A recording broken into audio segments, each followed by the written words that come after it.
Глава 29. Кетту. Таинственное великолепие. Одной из самых сложных и загадочных тем в астрологическом описании природы планет является описание природы темных планет, таких как Раху и Кетту. Эти планеты очень трудно описать, и об их влиянии пока можно судить лишь косвенно. Насколько правдиво утверждение о том, что Кетту по своему влиянию напоминает Марс, а Раху — Сатурн, можно будет решить только тогда, когда будет четко сформулирована природа этих двух теневых планет. Но в классической литературе подробного описания этих планет не приводится. В таких книгах, как Джатака, Париджата и других, приводится несколько случайных слов и прилагательных. Обычно Кету называют обманчивой планетой. Это планета духовности и зажигательной природы. Чтобы выяснить влияние планеты на такую фрагментарную информацию, придется провести гораздо более серьезные исследования, чем обычно требуется для других светил. Знание расположения этой темной планеты в гороскопе человека может помочь ему жить более осмысленной жизнью, избегая обычных ловушек, которые, если их избежать, приведут к большому счастью. На самом деле, знание астрологии само по себе полезно в этом смысле, но Раху и Кету имеют особое значение для пробуждения духовности в жизни человека, и пока жизнь не направлена в этом направлении, они причиняют много боли, но как только человек направляется к цели, они начинают направлять шаги, которые он должен предпринять. Кету описывается как таинственное сияние, величественный луч света, уникальный по своему действию. Не нужно вдаваться в споры о темной планете, испускающей луч света, но давайте примем то, что сказали мудрецы, и попытаемся понять их. Этот таинственный свет или великолепие имеет природу тьмы. Его влияние пагубно. Говорят, что Марс, Раху, Сатурн, Кету и Солнце обитают в горах и лесах. Синонимы Кету — Дваджа и Сикхин. Очевидно, что эти слова и идеи не объясняют сами себя. Среди различных планет особое значение имеют Раху и Кету. Известно, что все остальные планеты существуют объективно, и их можно ясно ощутить, в то время как эти две можно просто визуализировать. Поэтому очевидно, что понимание этих двух планет должно быть достигнуто на основе различных приписываемых им свойств. Эти две планеты влияют на субъективную сторону личности. Поскольку существует связь между субъективным и объективным, изменения психической или субъективной стороне личности в конечном счете влияют на объективные или внешние аспекты ее жизни. Таким образом, всякий раз, когда эти темные планеты влияют на психику человека, их влияние в конечном счете становится заметным.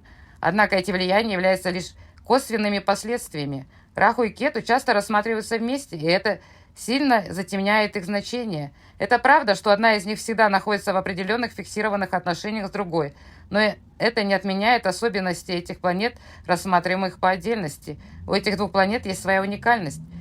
Мифологически это очень хорошо раскрыто.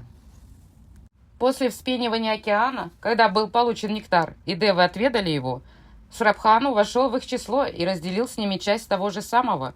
Когда этот обман был раскрыт, этот демон был обезглавлен, и его голова стала Раху, а туловище Кету. Поскольку они являются частями одного и того же тела, они должны находиться в определенной взаимосвязи друг с другом. Тем не менее, поскольку они являются разными частями тела, их склонности и функции различны. Поэтому полезно изучить особенности Кету, чтобы понять, как работает эта планета. Некоторые из особенностей Кету описаны на предыдущих страницах. В этом контексте три слова, а именно Тамас, Дваджа и Сикхин, заслуживают дальнейшего изучения. Тамас – это одно из трех качеств каждой вещи в природе. Таким образом, Кету является неотъемлемой составляющей всего, что присутствует в проявленном мире. Это неотъемлемая часть проявления.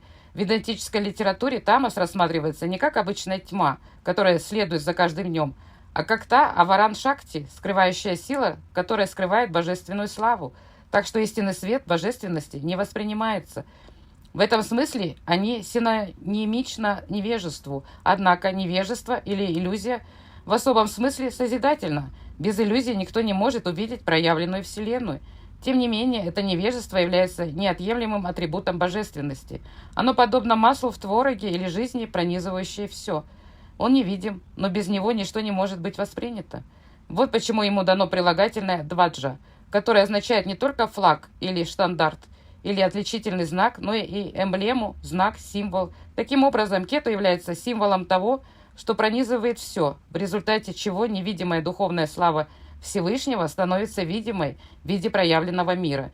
Кету воплощает божественность и позволяет индивидуальному эго воспринимать ее. Завершив процесс материализации, Кету действует подобно стреле Сикхину, главная цель которой – разорвать материальную завесу. Важно отметить, что дваджа также означает орган размножения, независимо от вида животного и его пола. Это репродуктивный орган, который подразумевает, что благодаря кету что-то внутреннее увидит свет, будет создана новая форма. Таким образом, не следует считать эту планету вредоносной. Все, что создает, является субхой или благоприятным. Однако люди опасаются, потому что кету– религиозный нищий, сикх, и никто не хочет быть таким. Пока человек окружен невежеством, естественно, чувствует удушье, изнеможение и усталость, как физическую, так и умственную, которые являются атрибутами тамаса. Человек, находящийся под его влиянием, не сможет увидеть, что он невежествен и пребывает в иллюзии. Следовательно, он не сможет оценить свою божественную миссию. Поэтому он будет рассматривать нищенство как пагубное влияние. Этот тамас также порождает гордыню и лицемерие. Таким образом, гордость павлина, сикхина, это еще одно условие, созданное кету. Кету– это таинственное великолепие, несмотря на столь пагубное влияние, порождаемое им. Это происходит потому, что это средство возрождения. Оно создает новое «я» из старого. Это происходит благодаря процессу, который тесно связан с горами и лесами. Это место, где неофиту передаются скрытые таинственные знания, и он становится посвященным. Последовательно, пройдя несколько посвящений, он присоединяется к оккультной иерархии, которая является истинным правителем мира. Подготавливая человека к получению таких таинственных знаний в глухих лесах и уединенных горах, кету создает нового человека из старого. В этой созидательной функции он действует не как мужчина, не как женщина. Он действует как сияние, которое озаряет все. Это красота, которая присуща всему. Ее нужно воспринимать путем внутреннего развития поэтического зрения. Это великолепие или свет присущий всему, но в то же время это атрибут божественного. Таким образом, кету является связующим звеном между божественным и материальным. В этой связи именно тело действует под воздействием ума, который и есть раху. Кету означает проводник или средство, с помощью которого пробуждается духовность в человеке. То есть, если это находится в 10-м доме, то что-то в профессии человека пробудит духовный порыв. Если это находится в 5-м доме, то именно подавление отцовского инстинкта приведет человека к этой цели. Таким образом, предполагается, что кету является средством одухотворения личности. Кету– это оккультный свет, который сияет таинственно и с уникальным великолепием. Хотя трудно определить влияние какой-либо планеты в том или ином доме, поскольку оно будет зависеть от множества различных факторов, все же в качестве основных черт кету в разных домах гороскопа можно предположить следующее. В 1-м доме кету наделяет человека необычной аурой, которая так или иначе отличает его от других. Личностные черты индивидуума будут ярко выражены, неся на себе особый отпечаток его внутренней уникальности. На определенных уровнях развития это может проявляться как гордыня, а на других уровнях как крайняя степень смирения. Особенность этой ситуации в том, что человек преуспевает в трудных ситуациях. Он не может пользоваться влиянием. В нем есть внутренняя неудовлетворенность. Он чувствует, что у него есть миссия, которую он должен выполнить. Такой человек чувствует, что он должен быть каналом для чего-то нового, чего-то грандиозного, иногда приносящего удовлетворение. Не сумев осуществить свое стремление, он чувствует себя подавленным, несчастным, измученным и часто испытывает желание покончить с собой. Кету во 2-м доме дает человеку глубокие знания, хотя процесс обучения может быть не всегда гладким и непрерывным. Он становится амбициозным и чувствует, что ему суждено создать новый мир, ради которого он готов пожертвовать своим личным счастьем. Человек не будет богатым, у него может быть больное горло, но он будет ощущать таинственность жизни и необъятность, которая затмевает человека. Такой человек не будет очарован богатством и роскошью, но он будет высоко ценить все, что дает просветление. В 3-м доме кету наделяет выдающимся мужеством, которое позволяет ему совершать чудеса даже во враждебном окружении. Такой человек очень активен на внутренних планах. Он может быть грозным соперником, который может использовать необычные обманные приемы для достижения своей цели. Он будет уверенным в себе, честолюбивым, настойчивым и настырным, а также способным приложить огромные усилия для достижения желаемой цели. В 4-м доме кету дает беспокойный дух. Человек чувствует себя как дома в своей собственной новой волшебной стране. Он может жить в мире, созданном им самим. Иногда это мир, полный обитателей невидимого мира. Иногда это мир, завоеванный им самим. Воображение таких людей велико, и его размах очень широк. Неважно, кто он такой. Он может быть врачом, художником, поэтом или кем-то еще. Но он будет человеком с воображением, и его уникальность будет обусловлена этой его способностью. Он обретает покой и безмятежность в царстве высших миров своего воображения и в единстве человечества. Кету в пятом доме дает особый тип креативности. У человека может быть несколько детей, но так или иначе его креативность как в сфере материи, так и в сфере духа будет огромной. Это доставило бы ему огромное удовольствие, а также, возможно, и достаток. Когда Кету находится в пятом доме, под его влиянием рождаются великие оккультисты.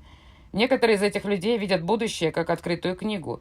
Но невозможно всегда иметь оккультистов такого уровня. В таких обстоятельствах человек может обладать извращенным интеллектом, способным на серьезные рассуждения и таким образом поощряющим нелогичные действия. Вообще говоря, индивидуум с Кету в пятом доме хочет построить новый общественный порядок.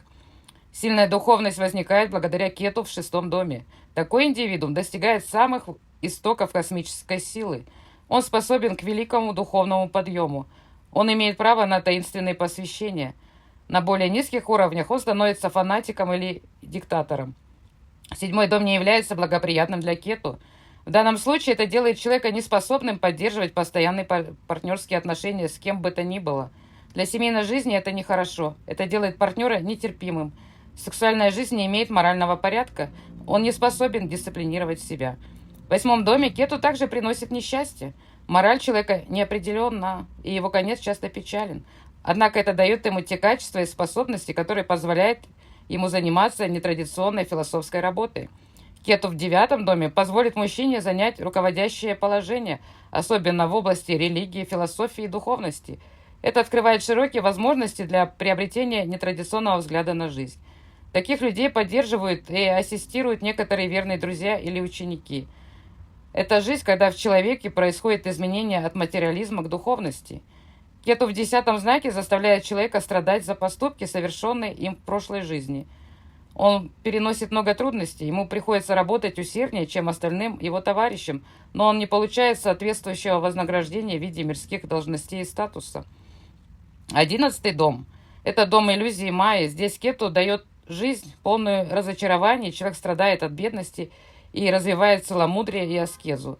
Взамен он иногда получает привилегию стать учеником некоторых великих существ, что полностью меняет его жизнь, и он достигает отречения. Таким образом, его мирское рабство ослабевает. 12-й Кету приносит аскезу и мирскую неудовлетворенность, но в конце концов человек обретает освобождение. Это лучший дом для этой планеты, где его духовное влияние приносит наибольшее удовлетворение, а человек наслаждается длительным миром и безмятежностью в мире после смерти. Точно так же можно видеть, что влияние Кету на разные знаки зодиака также очень существенно. В Овне это делает человека в основном материалистом, дает много денег, богатства и социального статуса, но делает его эгоистичным, гордым и сильно озабоченным своим личным социальным статусом. В Тельце это придает новое направление филантропической деятельности. Человек активно участвует в одухотворении общества. Под этим знаком дух движется в материальном мире, чтобы нести новый свет и мудрость. Жизнь таких людей будет очень сильно влиять на жизнь других. В Близнецах Кету делает слова очень действенными. Под его влиянием в мир проникает небесная музыка, хотя голос человека может быть мелодичным, а может быть и голосом безмолвия. В обоих случаях эффект от таких высказываний будет колоссальным. Под действием этого импульса через активизацию интеллекта высшее влияние переносится в мир материи. Рак делает Кету особенно подходящим для того, чтобы сердце человека было сосредоточено на чем-то одном. Когда оно направлено на какой-либо предмет, будь то музыка, религия или наука, человек достигает очень высокой цели. Кету здесь – это луч оккультного света, тайна, воздействие высшего на сознание индивидуума, которое позволяет ему выражать себя по-разному в зависимости от обстоятельств. Кету во Льве проявляется в своей истинной форме, придавая индивидууму исключительную уникальность. Результатом этого станет новое направление в человеческой мысли и культуре. Влияние такого человека будет огромным. В Деве влияние Кету направлено на развитие скрытых способностей. Человек совершает много необычных поступков и входит в историю благодаря своей независимости духа. Он часто является честным и смелым человеком. Сексуальная жизнь человека не является его сильной стороной, когда Кету находится в весах. Он также будет упрямым, бескомпромиссным, но он будет бесспорным авторитетом в каком-то вопросе или в сфере влияния. Он будет плохим собеседником и эгоистом. Кету в Скорпионе – это знак немногих избранных. Это знак человека, у которого есть миссия. Он приносит высшее к низшим. Он Люцифер, несущий свет в мир. Когда Кету находится в Стрельце, человек действует из центра, его жизнь скоординирована, и он идеалист. Он готов пожертвовать низшим ради высшего. Он бескорыстен, общителен и альтруистичен. Кету в Козероге делает человека хорошо подготовленным для поступления в школы высших материй. Он готов к более высоким уровням йогических медитаций. Водолей Кету дает изобилие, и деньги приходят таинственным образом. Они приходят в такой мере, что божественное сознание полностью затуманивается, и человек остается в неведении о духовных силах в жизни. В знаке рыб Кету делает человека глубоко оккультным, и он наслаждается покоем и безмятежностью. Когда человек в этом сочетании стремится к материальным достижениям, его постигает разочарование. Когда он находится на духовном пути, он легко добивается успеха, и к нему приходит большая невидимая помощь. Таким образом, мы видим, что Кету в высшей степени оккультная планета, все усилия которой направлены на одухотворение индивидуума самыми разными способами. Она обеспечивает проводник для духовного потока божественной энергии. Она позволяет индивидууму установить более тесные отношения с оккультными школами, которые в конечном счете позволяют ему подняться на более высокие уровни посвящения. То, как проводится это обучение, таинственным образом связано с расположением этой планеты в разных знаках зодиака и в разных домах гороскопа. Ни в коем случае не является пагубным, если целью человека является приобщение к оккультизму и высшим сферам божественной жизни. Что касается материального изобилия, то эта планета зловредна и оказывает дурное влияние.